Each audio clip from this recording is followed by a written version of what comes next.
Welcome to GlideChat, where we give you the rundown of all things ServiceNow. Let's talk about the now, right now.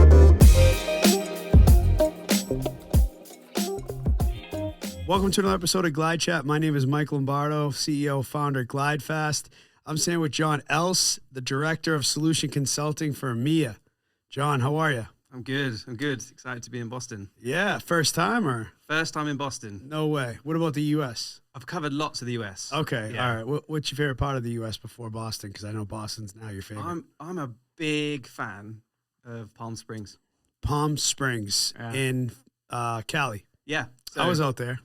my wife and I, when we got married, our honeymoon was a 3.5 week road trip around kind of West Coast. So we started in LA, That's cool. went to Palm Springs, Scottsdale. Yeah. Then we went up to Love Scottsdale. Mammoth Lakes, Yosemite, Vegas, Wow. San Fran. Yeah. Highway Route 1 coast down to Monterey, Santa Barbara, Santa Monica, Santa Woof. Fe. Wow, you've seen more than I have. That's crazy. Wow, okay. And what part of UK are you from? So I'm in a small village Yeah. just outside of a place called Swindon. But that's an hour west of London for people Okay. that don't know it. Okay. Well, how's the small village? It's funny, village. Village. Is it like really a village? Like, There's 50 houses wow. in this village Wow. with an average age of about 70. Holy moly. So is there like town meetings in the center of the village and stuff? There is over Yeah. a cup of tea Yeah. and cake. So 50 houses. Yeah. How many, like 300 people, 200 people? Yeah, if that. Yeah. Wow. Yeah. That's 'Cause wild. most of the houses are just old couples. Yeah. With respect. Yeah. Yeah. So it's like 2 per house. And then Wow. you get the odd house that might have a couple of children. Is that where you grew up or is that where you live No. now? So my family all were born and raised up in a northern part of the UK. Yeah. I was actually born in Blackpool. Blackpool. Okay. Yeah. I've got 2 older sisters. Yeah. My mum, my dad, 2 older sisters moved down to the south when I was tiny. I was like a year old. Yeah. But it's because my dad had work, and then we grew up in the south part. Oh, okay, cool. All right, so now you're at GlideFast. So you've been in the ServiceNow space 4 to 5 years. Before that, you were working in, how do you say it? Cherwell. Cherwell. Everyone I know is a It probably Sherwell. is Cherwell. It probably is. The thing I did hear about Cherwell a lot was they were really good at process, though. Like they were very process oriented, and I think it kept customers more in the guardrails. Yeah.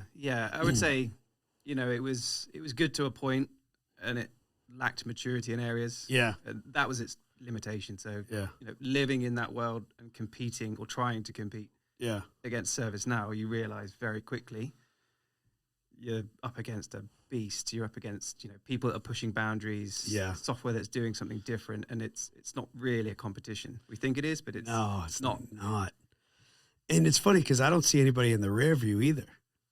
Yeah. I mean, what's close to ServiceNow? I mean, there's maybe a part of ServiceNow, like, you look at like Atlassian, Jira. Okay, agile story development. Niche. Very, very niche. Anything you do with Atlassian, you have to integrate with all these other systems. ServiceNow, it's like, It connects the enterprise. it's everything. It's not do a bit of Yeah. ticketing well or, do a bit of DevOps well. Yeah. It's Everything. full scale. Everything. Yeah. Yeah. And that's what's so exciting. And it's just like, you don't know how far it's going to go. It's funny. When I got into ServiceNow, like 2011, I was like, it's too late. Like I'm in it too late. The ship has already sailed. And it wasn't even like in its like the first inning, If this was a baseball game, what inning do you think ServiceNow's life cycle's in? Oh, you're going to put me on the spot with I my know. baseball knowledge. Or we could use basketball quarter. Do we think that's Okay. All right. I would say second quarter basketball. Second quarter. Yeah. Yeah, early second quarter. The technology is so scalable, and the foundation already covers so much ground, and because it's an application development system first and foremost. So really it's limitless almost. And it has such a core foundation of applications, like those are all scalable. And then we could just keep rolling new applications in. And when customers jump onto those, then ServiceNow just invests in them further keeps developing them out, and it's off to the races. It's endless. Yeah. It really is. There isn't a use case that I've heard or I've heard other people talk about that won't can't apply dominate in ServiceNow. Exactly. Yeah, you can't. So why GlideFast? Why'd you come here? So GlideFast, when I came into the ServiceNow space, Yeah. was the first company that I started to absorb information through YouTube videos. Really? And it was instant. You know, these people get it. They know what they're doing. They're leading the way. Great content. And it was just that trigger. That's where I started to build the admiration, and that just doesn't stop. Wow. And so Thank you. for years, it was a case of, I love this company, but it was always, in a distance. It was over the pond. It was in the US. Yeah. Wasn't really directly relevant to me. Wow. As much as I just appreciated what you were doing. Oh, that's cool. So it was when rumors were happening and coming to EMEA, I need to be on that. Wow. That's pretty cool. Yeah, and I know the feeling you're saying, because it's like when I first started in ServiceNow and I took a hold to like Chuck Tomasi and certain people that were putting out content, and it was actually truly helping me solve problems for my customers. And for you, like, you're trying to learn this thing. Mm-hmm. You go ServiceNow Wiki, roadblock, and then all of a sudden, once you find your answer, it's like, oh, wow, thank. And it's like, wow, look at the passion, and that's really what's special about GlideFast. Like, you hit the nail on the head. It's like, we're passionate. We want to be the best.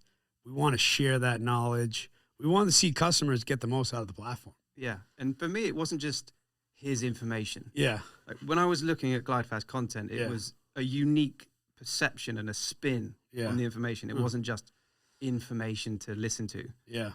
It made me think differently and see it differently. And that's like the big that's cool grip that got me. That's cool. Where do you see GlideFast and EMEA going? Upwards. Upwards, yeah. Well, yeah. We have to. there's so much opportunity. Yeah. In UK, EMEA. Yeah. I think Middle East is going to be a big growth area. Everybody's talking about Saudi Arabia. I mean, big growth area. Crazy. They're spending a lot of money over there. ServiceNow investing a lot of money. Yeah.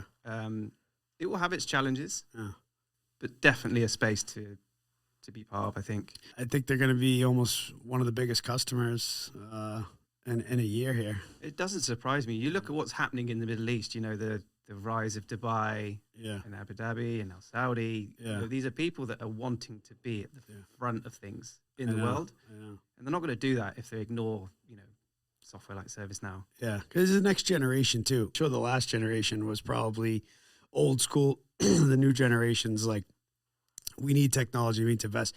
What's this thing? Have you seen the thing called the line? Yeah. That like what like it's like a it's miles. Like it's like a 1K stretch of town that's vertical. So it's not very wide. I think it's like a small width. Yeah, but it stretches the whole way across. Yeah, it's like in the middle of the desert. It's going to be like temperature and controlled and all this. Like, I was thinking like a strip mall or something, but it's like, but it's crazy because it's going to be like housing and all this like theme parks, like crazy, like Vegas, Disneyland, all this stuff like just combined into one. It is crazy. You think it's going to happen though? I mean, I'm skeptical. Yeah, and I think I saw the desert. There's that. I read something that was fascinating that basically evaluated how much time, effort, and resource you would need to build this thing. Yeah. Even if you had every builder, worker, materials that you would need, the volume of those materials. Yeah. We're not talking even being able to build this in 200 years. Yeah. Oh, stop. The numbers just don't seem to add up. They're talking a big game. Yeah. But there's a part of me that thinks Maybe. When you have enough money, you can do a lot. Exactly. And they've done this sort of thing before where lots of people have gone, nah, can't do it. Well, they've done a lot. Like, look at Dubai. Exactly. I mean, some of the crazy drone shows and the lights on the buildings. I mean, I've never been, but everything I see there is just wow. It's not a region that wants to be seen to fail. No way. How often could you say, no way. Dubai wanted to go and do something and it didn't happen? Nah, I don't think ever. It feels like a really big task. Yeah, it is. So But maybe. What's some of your hobbies? Tell me about you. Used to be soccer Yeah. before my right hip. Look at you. Are you American now? Soccer? What is that? Just adapting. You mean to football? football? Yeah. I don't want to turn away any audience, you know. Smart. But yeah, you used to play that a lot, but my right hip now just is giving up on me. Yeah. So I try and play golf when I can. That's good. Oh, you hit your hip? My right hip. I went to the doctor. He said, right, we'll do a scan. Yeah. Scan came back, and he looked at it and said, if I didn't know your age, I think you were 45. You know what's funny is like I ski and so I snowboard a lot, and one time I literally had to get taken down in like the toboggan. So embarrassing. But I wiped out so bad. I hurt my hip so, like, I wasn't in pain, but I couldn't move. Dude, my whole side was bruised up. I was like, oh, I'm going to need like a hip replacement. I'm going to be, I don't know. I never went to the doctors or nothing, got no scan, nothing. And I've just never even had any pain. I don't know if it just, hopefully it just healed. Yeah. What about you, though? Big sports person? I'm so much on the computer, and I mean, I guess not as much now. Like when I was coding and stuff a few years ago, I was more on the computer, but I'm on the computer so much, like in at a desk and working and in meetings, that when I'm not, anything I can do to get outside, like I love snowmobiling, water skiing, jet skiing, snowboarding. Sports. Yeah, like not really like extreme. Like I'm not like I'm not a double diamond. You know what I mean? I'm just like I like to go. I like some speed. I'm not a mogul. The moguls on the mountain. Nope. You don't know what a mogul is? I'm is that an American nope. word? It's like literally bumps in the mountain. So not only are you on like a steep friggin' hill, you got these bumps that like if you don't like weave in and out the right way, you're done. Tumbling. Yeah. So I'm not into those like extreme. That's extreme sports to me. I'm like, that's not for me. But yeah, like snowboard, I love like whipping down the mountain. I love hitting like a jump a little bit here and there. But snowmobiling is. Have you ever done that? Dude, that's Never. The best. That's the best. I mean, spending time with my kids as much as I can. Like everyone always talks about golf. Like I can't do that.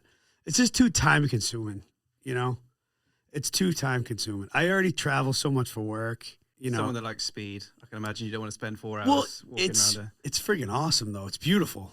The weather, you put your phone down, you're in nature, the sun, the green, it's cool, but it's just, it's a lot. It's a lot of time. The worst place in the world as well. If you're not playing well. Oh yeah. There's no escape. Well, I'm never playing well, so it's like, you know what I mean? I've never known anything else. Nor do I, but I keep going. Yeah, that's what everybody says. Everyone's like, we all suck at it, but you've got 2 daughters as well, haven't you? Yeah, you have 2 girls. 2 girls. Yeah, I think the age between like 18 months and 3. Yeah, like at that age. Yeah, they're old enough to know what they want. Yeah. They're not old enough to know they can't have it. Yeah. And they're not old enough to know when you tell them, no, you can't have it. Or they don't know what in a minute means. Yeah. So you just get these battles constantly. Yeah. But they either play really nicely together. Yeah.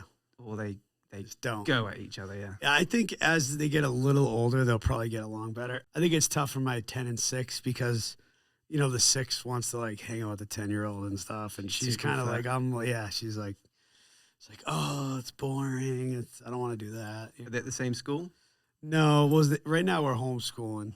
Oh, cool. Yeah, because we came out of COVID and we just kind of like kept it going. Like we found a curriculum online and like a really good curriculum, and my wife really enjoyed teaching them. And I was just going to ask, is it your wife? Then yeah, my wife mostly. Yeah, my wife mostly. Amazing. We have a daddy school thing that I try to do one lesson a week and stuff, but see, part of me would love that. Yeah, but it's a big decision, and the reason it's a big decision. I think it could be great is because I think a lot of I don't know how it is in the US, but in the UK, I think curriculums are really outdated. They don't teach you things you need in the real world, and I remember listening to Elon Musk talk about this exact thing about the skills, and he wants to set up a school. Yeah. Well, he said he wanted to. I don't know if he still does. But I think he might have.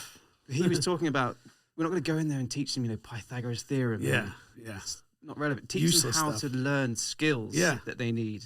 You know, give them a project. They have to learn how to build something. They have to learn to fund it and budget it. They have to learn to communicate with people. Like all of these skills that you don't teach in schools, it's all just information. Let's talk about these trophies. You know what these are? You know what the skateboard is? You definitely don't know what that one is. I don't know what the skateboard is. I know what the awards are. There's only like 4 partners that got that have that. So what is it? In 2018, we were only a 3-year company. At Knowledge, they I don't know if they still do it. I think they do. It's like a partner summit kind of thing. And, you know, the head of partners get up there. They do a bunch of presentations, like a couple hours thing. It was early. It was like 8 a.m. It was a late night at Knowledge Vegas, you know, and I was like, I gotta go. So I get there. And Kat Lang, who I love, by the way, shout out Kat Lang. She used to run training and certifications at ServiceNow. She's moved on somewhere else now, but she's doing a presentation, and I'm not thinking anything of it. And she's like, we want to, you know, they were just starting to get real serious about certifications. I think there were a lot of challenges with partners, you know, putting on developers and consultants without certifications. And we want to honor, you know, these partners and recognize these partners who have, you know, the most certifications in the industry. And we're little old GlideFast. We are really early on in our journey, right? We're 10 years old now, or 9 years old. This year, you know, we're only 3. And so there was like 2 top partners, right? And then, which were like Accenture. It was like Accenture and I think KPMG or Deloitte. And they were like the top 2 overall worldwide. And then in the Americas, it was like GlideFast and KPMG. And we're like, what? Yeah. Imagine like your KPMG, like a big 4. Yeah. And you hear like the GlideFast in the same breath as us. And like, I just remember like I'm sitting next to, like, wasn't even GlideFast people. They're just like, dude, that's you. They're like, stand up. I was like, what? And then we got this awesome skateboard. They gave us a trophy in the form of a skateboard. And we got a picture with the head of partners and Kat Lang and stuff. It was really motivating. Like, was that one of the first moments you probably thought, yeah, here we go? Absolutely. But that's how serious we took expertise. You know what I mean? Like that's confirmation. Like I knew how important. I saw like I learned it myself. It took me. It was so hard for me to friggin' learn it. Like, I know you can't just fake it till you make it. This is not one of those things where you can just like, we'll put you on the project. You'll figure it out. Like, no, this is not going to be easy, you know? Because you set that standard when you created GlideFast. Have to, yeah. You've determined then at that point, yes, this is the standard I want. And every single time someone turns up in GlideFast or as GlideFast, you need to know they're going to meet that. 100%. From day one. And it for me, it wasn't a choice. It wasn't like, this is what I want. You know, it wasn't like what Mike Lombardo wants. It was like, this is what everybody should do. This is what you have to do if you want to build a successful company and you want to dominate the space, and you have to have the best in the business. You have to have you know, we can't go make a promise to a customer and like hope we figure it out when we get there. You know what I mean? Yeah. Creating a business is no small thing. I'm not talking from experience, but it's not a small thing. No. You have to be brave. You have to be a whole lot of brave. You have to have vision. Yeah. For you, how have you found that journey since you started to now? You know, it's just kind of just the bads. Yeah, I mean, just go. You just do it. You know, you just kind of get used to just like dealing with hard problems and just, you know, solving just one way or the other, even if it's not the perfect solution, just solving things as best you can all the time, because the problems are going to keep coming. You know, it's like being on the help desk. That's how I learned it, I think. It's just because every time you answer the phone, it's another problem. And it's just one way or the other. You got to, whether you're going to use Google, the knowledge base, you know, phoning a friend, calling the guy, asking the guy next to you. Every single time you answer the phone, it's going to be a problem on the help desk. And it just transferred, I think. And that's how I was with a lot of stuff. Like I never let, you know, I see some of the people around me and they, you know, a little problem would cripple them, you know? So there's a problem to every solution, even if it's not bullseye, you know? Yeah. Sometimes the problems look and feel huge, but Yeah. chip away and you break them into lots of smaller ones. It's perception, Yeah. though. It's your perception of the problem. You crash your car, total your car. It's, one way you look at it, this is the worst day of my life. I have no car now. How am I going to get to work? I got to drive my mother to the hospital later. How am I going to do that? I got to do it. Or it's like, oh, great, now I get a new car. Wow, this car was worth more. I didn't die. Hey, guess what? I didn't die. What a day it is, right? So just the glass half full thing, which is funny because I never liked that analogy. The glass half full, half empty, but it means something. That's to me what it means. It's just like, it's perspective. It's how you look at it. And there are big points in your life where that perspective changes, and without lowering the tone or changing the mood of this whole glide chat. I lost my dad when I was 20 I was 14. to cancer, and me too. 14. Changes your whole perspective. Yeah, everything. Yeah. And from then on, it was always the glass half full. Yeah. Viewpoint. Yeah. You can't really sit and moan or it's too short. Exactly. Yeah. Exactly. What kind of cancer was it? It was esophagal. Oh, secondary in kidney. Sorry to hear. It was a whole kind of up and down. You get diagnosed. Yeah. You go through treatment, and treatment is See, horrible. I didn't really know because I was 14. So my mother and it was my stepfather. Actually, my father's still here, but my stepfather, and he was really close. He was like my dad, and that was. So they kind of didn't tell me. So it kind of happened quick. He was in the hospital. He had bone marrow cancer, and he had a transplant. And there was a chance he could survive, and he just didn't. But it was my first day of high school too. First week of high school, they passed away. So it really kind of. But it changes your whole perspective. I used to worry about like the stupidest things, and it's like it doesn't even matter. Exactly. Like, someone I loved is gone, and people I do love are here. It's like, you got to be grateful for the things you do have. 100%. Yeah. Yeah. But like just to wrap up the awards, then for me and for GlideFast, it's funny because we do a lot of awards for people at GlideFast. I think there's every month, I think we do like 15 different awards for people, operations, each pod, sales and stuff. It's not about the money, because like everyone's like, oh, just on the podcast yesterday or the day before. One of the questions, she was like, you sold your company for all this money, and like how did that feel? Like, I'll tell you, this felt better than the money, than selling. Everything. Swear to God. Because it's recognition for your hard work. You know what I mean? And money is just like selling the cup. All I could think about is like, okay, now I have this multi-billion-dollar company that we have all these resources now, and they have expectations of us and me, and I made promises, and how can I keep those, and how can I, blow away their expectations, so it was like not more pressure, but it kind of was, not in a bad way, but just like, okay, it was like new goals. You know what I mean? The new selling goals. I'm guessing you didn't sell because you thought, great, I can cash in and, exit. Exit and just, live a happy life. You did because that was the right time to take the next step. Entrance. For me, it was an entrance. Yeah. Everyone else sold their company. It's an exit for them. For me, it's an entrance. Because that's what everyone always asks me. How was the exit? Hey, congrats on your exit. I said, what exit? Still here. I'm not. What exit are you talking about? Is there an award that you want next more than any other? Oh, such a good question. It's a great question because no, I want there to be one. Yeah, I hope there is. There's got to be. There'll be more awards. But I just don't know. I don't know. I don't know if there is because we got the Elite, America's Elite Partner of the Year. We had the Global Elite Partner of the Year because the Global Elite Partner, that was the best one we ever got. It was in 22, and in 22 we got the America's Elite Partner of the Year, and then in 23 we got the America's Elite again and the Customer Workflow Partner of the Year. But I don't know, like what beats that? There's no higher ServiceNow award. No. Maybe something in consulting or something like that. Digital transformation. Yeah. Yeah. That would be EMEA cool. ones on there. And I won Entrepreneur of the Year from Ernst & Young, and that was insane. Then that was more.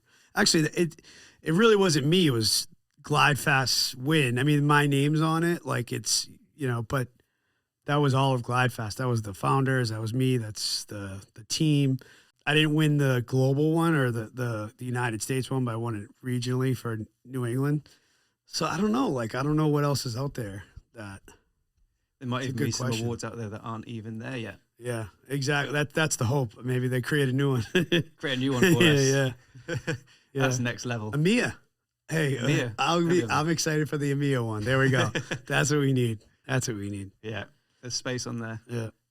All right. Well, thanks for joining me, John. This was a great talk, and it's great getting to know you a little bit more personally and stuff. And let's go. Let's go. You get some work.